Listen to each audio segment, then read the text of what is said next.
कांग्रेसका सांसद गिरीले बालेनलाई धन्यवाद दिँदै भने, सलाम हामी झोले सांसदलाई वडाध्यक्षको स्तरमा पुर्याइदिनु भयो। प्रधानमन्त्री प्रचण्ड र मन्त्रीहरूले हिजो गरे पशुपति यात्रा। संस्कृति पर्यटन तथा नागरिक उड्डयन मन्त्री किराँतीले गरे स्वागत। नागरिक उन्मुक्ति पार्टीले गर्यो सुदूरपश्चिमको नाम खप्तड थारू प्रदेश राख्न माग। प्रधानमन्त्री प्रचण्डको भारत भ्रमणमा भएको सम्झौताप्रति लिङदेनको कटाक्ष। नदी नला विदेशीलाई जिम्मा लगाउनु उपलब्धि ठानेका छन्। दाङमा बाघको छाला र हड्डी सहित 4 जना पक्राउ परेकाहरूमाथि थप अनुसन्धान हुँदै। रापरपाको रविन्द्र मिश्र पक्षीय केन्द्रीय सदस्य सुनिल देवकोटाद्वारा राजीनामा घोषणा। व्यक्तिगत समस्याका कारण राजीनामा दिएको उनको भनाई। कृषि मन्त्री भुषालको भनाई, रासायनिक मल किनिसकेका छौं, यो वर्ष अभाव हुँदैन। र कैलालीमा बुहारीको हत्या आरोपमा सासू ससुरालाई गर्यो प्रहरीले पक्राउ। यी र यस्तै देश विदेशका 11वटा ताजा संक्षिप्त खबरहरू ल्याएर उपस्थित भएका छौं। हाम्रो भिडियो सामग्री अन्तिमसम्म हेर्नुहोला। दर्शकवृन्द नमस्कार। न्युज डे नेपालको ताजा न्युज बुलेटिनमा स्वागत छ। म रोहित विष्ट।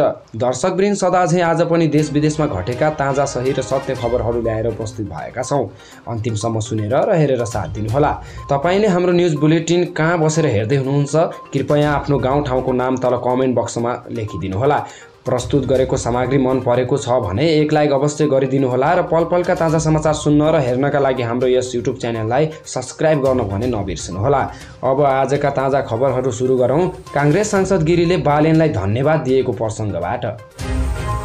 सत्तारूढ दल नेपाली कांग्रेसका सांसद दीपक गिरीले बजेट विनियोजनप्रति असन्तुष्टि जनाएका छन्। सांसदहरूको काम कानुन निर्माण गर्ने कानुनी व्यवस्था भए पनि सर्वसाधारणले विकास तथा दैनिक जीवन सहज बनाउन भूमिका खेल्ने व्यक्तिका रूपमा बुझेको, तर बजेट भने त्यसरी विनियोजन नभएको सांसद गिरीको भनाइ थियो। प्रतिनिधि सभाको आइतबारको बैठकमा आगामी आर्थिक वर्षको बजेटमाथिको छलफलमा सहभागी हुँदै सांसद गिरीले निर्वाचन क्षेत्रमा खसी मर्दा, कोही व्यक्ति हराउँदा, पहिरो जाँदा पनि सहयोग पाऊँ भनेर फोन आउने गरेको बताए। म आफूलाई झोले सांसद भन्न चाहन्छु। राति 12 बजे फोन आउँछ बुढी आमाको, बाबु मेरो त खसी एउटा मर्यो, कहाँबाट केही पाइन्छ कि? 2 खसी पालेको थिए, एउटा मर्यो, सांसद बाबुले केही गर्नुहुन्छ कि भन्नुहुन्छ? उनले भने, नेपाली जनतालाई यो सांसदले कानुन विधि विधेयक बनाउने हो। आफ्नो नागरिकलाई बुझ्नुहोस्। उसलाई त पहिरो गयो भने माननीय ज्यू पहिरो गयो भन्नुहुन्छ, आगो लाग्यो भने फोन आउँछ।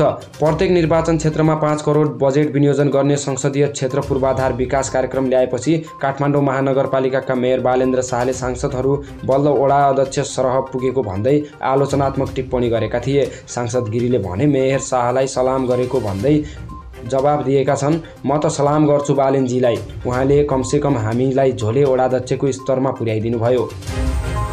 प्रधानमन्त्री पुष्पकमल दाहाल प्रचण्डले शनिबार पशुपतिनाथको दर्शन गरेका छन्। शनिबार साँझ केही मन्त्रीहरूसँगै पशुपतिनाथ पुगेका उनले दर्शन गरेका हुन्। त्यस क्रममा उनलाई संस्कृति पर्यटन तथा नागरिक उड्डयन मन्त्री सुदन किराँतीले स्वागत गरेका थिए। प्रधानमन्त्रीसँगै अर्थमन्त्री डाक्टर प्रकाश शरण महत, ऊर्जा जलस्रोत तथा सिँचाइ मन्त्री शक्तिबहादुर बस्नेत, परराष्ट्र मन्त्री एनपी साउद, उद्योग वाणिज्य तथा आपूर्ति मन्त्री रमेश रिजाल पनि सहभागी थिए।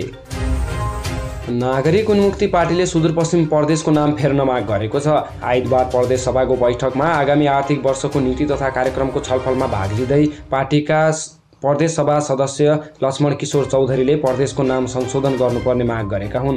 प्रदेश सभाको लोगो संशोधनका लागि समिति गठन गरिएको विषयलाई स्वागत गर्दै चौधरीले प्रदेशको नाम पनि सान्दर्भिक नभएकाले संशोधन गर्दै खप्तड थरुहट प्रदेश राख्नुपर्ने माग गरेका हुन्। प्रदेशको लोगो संशोधन गर्न समिति गठन गरिएको कुराको स्वागत गर्न चाहन्छु। लोगो मात्र फेरिएर हुँदैन, चौधरीले भने। प्रदेशको नाम पनि फेरिनुपर्छ। सुदूर शब्द राज्य, समुदाय र प्रदेशबाट समेत टाढा राखिएको भान भएको छ। नाम संशोधन गरिनुपर्छ। यहाँको समुदाय र संस्कृति झल्किने गरी खप्तड थरुहट प्रदेश राख्नुपर्छ। सुदूरपश्चिम प्रदेश सभाको लोगो सान्दर्भिक नभएको भन्दै प्रदेश सभा सदस्य पदमबहादुर साईको संयोजकत्वमा संशोधन समिति गठन गरिएको छ। राष्ट्रिय प्रजातन्त्र पार्टी रापरपाका अध्यक्ष राजेन्द्र लेङदेनले प्रधानमन्त्री पुष्पकमल दाहाल प्रचण्डले देशका नदी नाला भारतलाई सुम्पिने काम गरेको आरोप लगाएका छन्। पार्टी निकट राष्ट्रिय प्रजातान्त्रिक भूतपूर्व सैनिक सङ्गठनले शनिबार काठमाडौँमा आयोजना गरेको एक कार्यक्रममा बोल्दै उनले नदी नाला विदेशीलाई दिँदा उपलब्धि ठान्न थालिएको टिप्पणी गरे। आज हेर्नुहोस् त देशको जिम्मा लिएको राजनीतिक दलहरू र व्यक्तिहरूका क्रियाकलाप कस्ता प्रकारका छन्। देशका नदीनालाहरू विदेशीलाई जिम्मा लगाउन पाउँदाखेरि उपलब्धि ठान्न थालेका छन्। उनले भने प्रधानमन्त्री पुष्पकमल दाहाल प्रचण्डको भारत भ्रमणका क्रममा तल्लो अरुण र फुकोट कर्णाली जलविद्युत आयोजना निर्माणका लागि भारतीय कम्पनीसँग सम्झौता भएको थियो। अध्यक्ष लिङदेनले भारतले नयाँ संसदमा राखेको नेपाली भूमिसहितको नक्साबारे भने कुरा उठाउन नसकेको भन्दै प्रचण्डको आलोचना गरे। आफ्नो भ्रमणको मुखैमा आफ्नो देशको भूभाग समेत अङ्कित गरेर छिमेकीले आफ्नो नक्सा प्रकाशित गर्दाखेरि यो किन भनेर यो प्रश्न गर्न नसक्नेहरूको हातमा आज देशको नेतृत्व छ। उनले भने मोहन वैद्य किरण नेतृत्वको नेपाल क्रान्तिकारी कम्युनिस्ट पार्टीले नेकपा मसालसँग पार्टी एकताका लागि पहल गर्ने भएको छ। अध्यक्ष वैद्यको अध्यक्षतामा बसेको सचिवालय बैठकले मसाल लगायत अन्य क्रान्तिकारी समूह र व्यक्तिहरूसँग पनि एकताका लागि पहल गर्ने निर्णय गरेको हो। अध्यक्ष वैद्यले क्रान्तिकारी कम्युनिस्टको ध्रुवीकरणको कुरा उठाउँदै आएका छन्। वैद्यले केही समय अगाडि मात्रै विप्लवबाट छुटिएर बनेको नेकपा बहुमतसँग एकता गरेका थिए। साथै बैठकले कोशी प्रदेश नामाकरणको विरोधमा भएको आन्दोलनलाई समर्थन गर्ने र विभिन्न आन्दोलनका क्रममा झुटा मुद्दा लगाएका आफ्ना कार्यकर्ताको रिहाईको लागि प्रदर्शन गर्ने निर्णय गरेको छ। संस्कृति पर्यटन तथा नागरिक उड्डयन मन्त्री सुदन किराँतीले प्रधानमन्त्री पुष्पकमल दाहाल प्रचण्डले आफूलाई नराम्रो काम नगर्न निर्देशन दिएको बताएका छन्। शनिबार काठमाडौँको तीनकुनेमा किराँत राई समुदायले आयोजना गरेको साकेला सिली प्रदर्शन कार्यक्रममा उनले आफू सानो हुँदा आमाले र अहिले प्रधानमन्त्रीले नराम्रो काम नगर्न आग्रह गरेको बताए। मलाई आमाले सानोमा गलत काम नगर्नु भनेर अर्ती दिनुभएको छ। अहिले मन्त्री भएपछि सम्माननीय प्रधानमन्त्री तथा मेरो पार्टीका श्रद्धेय अध्यक्षले राम्रो काम गर्न अथक मिहिनेत गर्न नराम्रो गर्ने छुट छैन भनेर कडा निर्देशन दिनुभएको छ। उनले भने देश र जनतालाई धोका नदिँदा आफ्नो मन्त्री पदको सौदाबाजी भइरहेको भन्दै किराँतीले भने हेक्का रहोस्, म एकलव्यको सन्तान हुँ, शिर काटेर दिन तयार छु। मन्त्री पद त मामुली कुरा हो। गलत अफवाहको खेती गरेर नहिड्न मेरो अनुरोध छ।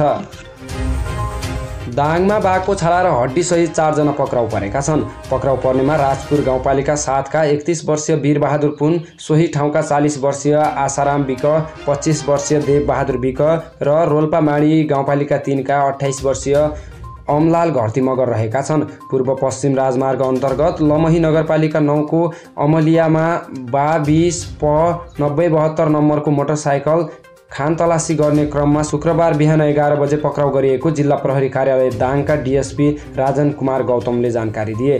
पक्राउ परेकाहरूबाट 9 फिट 6 इन्च लामो र 5 फिट 10 इन्च चौडाइ भएको बाघको छाला र 141 वटा हड्डी 8 किलो 430 ग्राम बरामद गरिएको डिएसपी गौतमले बताए। पक्राउ परेकाहरूमाथि थप अनुसन्धान भइरहेको प्रहरीले जनाएको छ। रापरपाका केन्द्रीय सदस्य सुनिल देवकोटाले राजीनामा दिएका छन्। व्यक्तिगत समस्याका कारण पार्टीका गतिविधिमा समय दिन नसक्ने भएकाले आफूले केन्द्रीय सदस्यबाट राजीनामा दिएको देवकोटाले जानकारी दिए। अब आफू स्वतन्त्र हैसियतमा बस्ने र अन्य कुनै पार्टीमा प्रवेश गर्ने योजना नरहेको देवकोटाले रातो पार्टीलाई बताए। उनले आइतबार नै अध्यक्ष राजेन्द्र लिङदेनलाई सम्बोधन गर्दै राजीनामा पत्र बुझाएका छन्। तत्कालीन रविन्द्र मिश्र नेतृत्वको विवेकशील साझाको तर्फबाट उनी केन्द्रीय सदस्य मनोनित भएका थिए। गत वर्षको असोज 31 गते उनी मिश्र पक्षको प्रतिनिधित्व गर्दै पार्टीको केन्द्रीय सदस्यमा मनोनयन भएका थिए। कृषि तथा पशुपन्छी विकास मन्त्री बेदुराम भुसालले यो वर्षका लागि चाहिने रासायनिक मल खरिद गरिसकेको भन्दै अभाव नहुने बताएका छन्। शनिबार भक्तपुरमा नेकपा एकीकृत समाजवादको जिल्ला अधिवेशनमा बोल्दै उनले यो वर्षका लागि आवश्यक मल खरिद गरिसकेको र केही मल आइसकेको पनि दाबी गरे। यो वर्ष चाहिने जति मल खरिद गरिसकिएको छ, केही आइसकेको छ, केही आउने क्रममा छ। धेरै ठुलो सङ्कट पर्दैन। हाम्रो धेरै जमिन बाँझो छ। त्यो बाँझो जमिनलाई उपयोग गर्नका लागि बाँझो जमिन उपयोग गर्ने नीति र बजेट छुट्याउने काम गरेका छौँ। उनले भने मन्त्री भुसालले बाँझो जमिन उपयोग गर्न बाँझो जमिन उपयोग गर्ने नीति बनाएर बजेट छुट्याउने काम भएको बताए। कैलालीमा बुहारीको हत्या आरोपमा सासू ससुरासहित 3 जना पक्राउ परेका छन्। कैलालीको गैरीगङ्गा नगरपालिका 2 की कविता बुढाको शव सामुदायिक वनमा खाल्टो खनेर पुरेको अवस्थामा फेला परेको थियो। सोही घटनाको अनुसन्धानको क्रममा प्रहरीले कविताका ससुरा 52 वर्षीय डल्ली सिंह बुढा, उनकी श्रीमती 50 वर्षीय लहरी बुढा र ज्वाइँ नाता पर्ने भजनी नगरपालिका 4 का 41 वर्षीय जयवीर बुढालाई नियन्त्रणमा लिएको हो। जिल्ला प्रहरी कार्यालयका प्रहरी निरीक्षक खगेन्द्र साउदले दिल्ली सिंह र उनकी श्रीमतीले घरायसी विवादमा बुहारी कविताको हत्या गरेर सब जङ्गलमा गाडेको र ज्वाइँ नाता पर्ने जयवीरले उनीहरूलाई सहयोग गरेको अभियोगमा पक्राउ गरिएको जानकारी दिए। माइक्रो ब्लगिङ साइट ट्विटरले आफ्नो प्रयोगकर्तालाई 65 करोड रुपैयाँ भन्दा धेरै रकम दिने भएको छ।